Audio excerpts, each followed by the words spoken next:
as you're running, it sounds like you're doing mindfulness into your running Yes, type of that, way. I think that's where I think that's, and it took me a long time to get there. If I was to be honest, because I've started blogging about this, my first race went quite well. The first half marathon, Yeah. this is the pace I think I can run, and I actually nailed it. When I stepped up to my first marathon, I did every mistake you can make. Okay. Didn't train enough, went off too fast, wasn't hydrated, didn't have the right kit. And it was soul destroying when I got to the finish because it was just like that was the worst thing ever. But Right. somebody said to me, look, you might think it's the worst thing ever, but what you're going to think is the positive.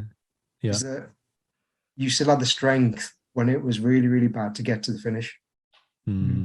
If you did train a bit better, if you did have the right kit, if you hadn't gone off as quick, how much better that will be. So I went back again. It still didn't go very well, but this is the next one, but a little bit better. Yeah.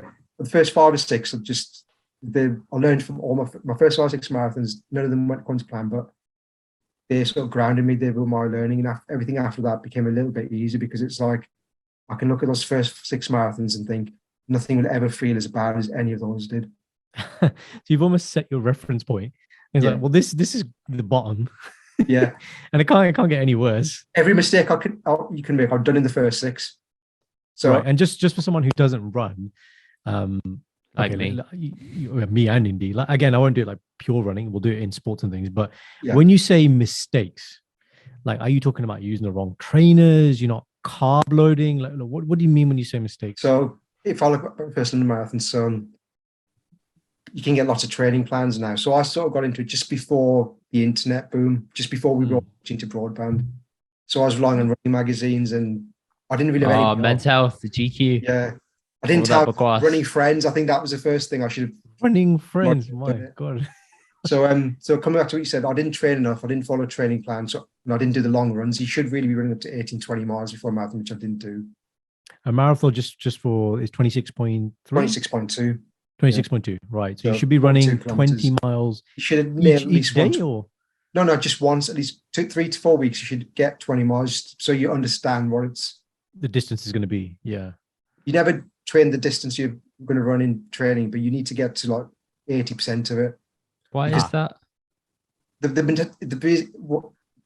thinking, I think, is that if you do a 20-mile run, see how you feel at the other 20 miles. If you think, actually, I could have done another 4 or 5 pretty easily. Great place to be in.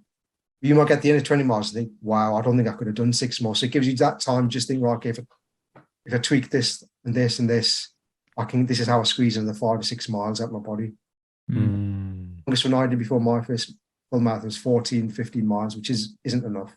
It's barely over half a marathon. Okay. So one was not doing enough. Not enough training. That was one mistake. Okay. Second thing wasn't looking into the science of running trainers, although back then it wasn't as the big economy it is now.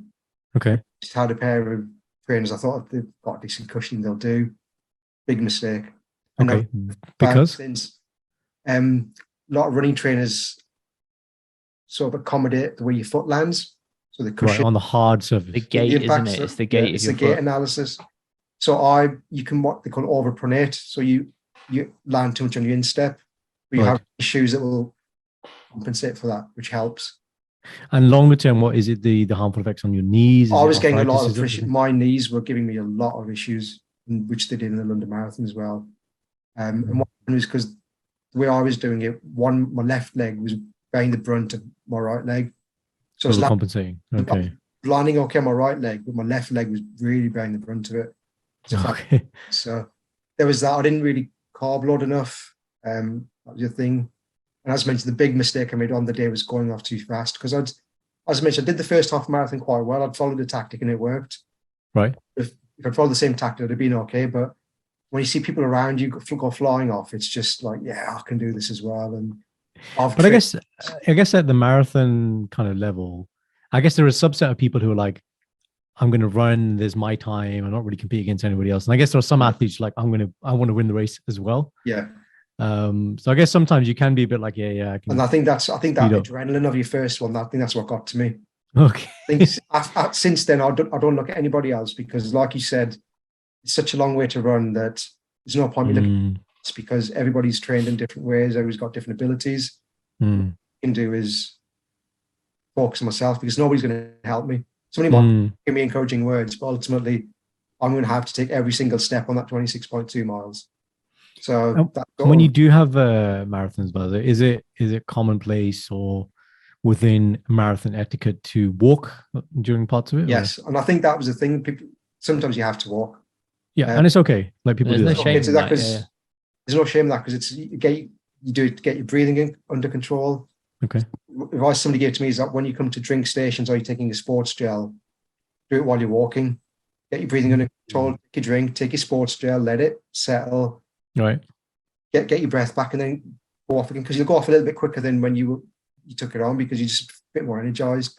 There's no shame in walking, particularly if sometimes when you're going up steep hills, you expend more energy trying to run it than you do just gently strolling up and keeping your breathing under control. So the water is obviously about hydration. These sporting gels is sugars. You just get the carbs on, because when you're in when you got marathon, you've probably only got enough carbs, I reckon, for 2.5 hours. Oh wow! And generally, average time for a marathon is like 3-4 something like that. Or? I think 4 hours is the bench. I mean, my best time is 4 hours 20. Wow. Okay. When I started, I was running 6 hours 20, 6 hours 30. Wow, that's a big improvement. Cut it down. Yeah. Big difference.